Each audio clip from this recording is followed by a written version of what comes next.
Okay, so we're calling this one Finnegan. Maybe it's the 50? Okay, you're gonna call it Finnegan. I'm gonna call it the 50.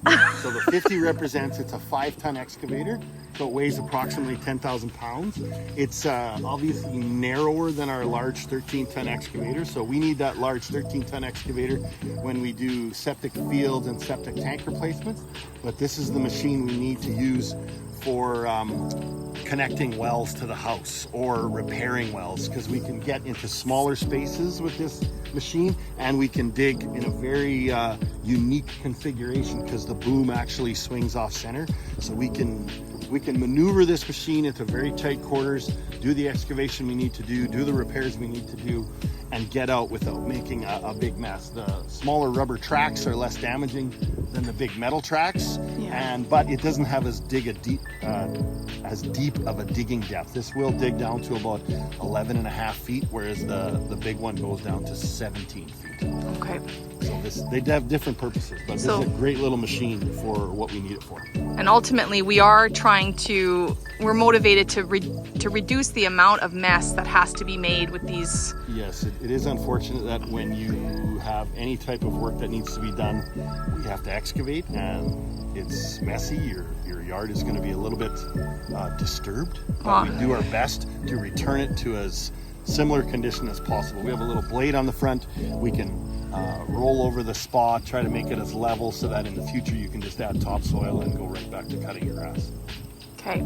And if there's some challenging, like if the access to where we need to excavate is challenging, what's the typical protocol? We just have to do the best we can in those situations. It is, oftentimes people don't plan ahead when they do their landscaping. So we do the best we can. Sometimes we have to remove a shrub or cut a branch off a tree to get into these places, but it's just inevitable. People don't necessarily, when they plan their landscaping, they don't always think ahead to say, well, I might have to replace my septic tank in 10 years, so I shouldn't plant a tree within 30 feet of my septic tank. People don't often think that way. So that's why if we have to excavate around a septic tank without replacing it, we can use this one to get down to the pipes if need be. But the big one is for replacing tanks. We have to get down deep enough below the foundation of the house to set a new tank. So even for new builds in rural areas, it's a good thing to remind them that, typically landscaping is based on aesthetics, but there has to be that practical component of maintenance and repair, access to septic tanks, septic fields.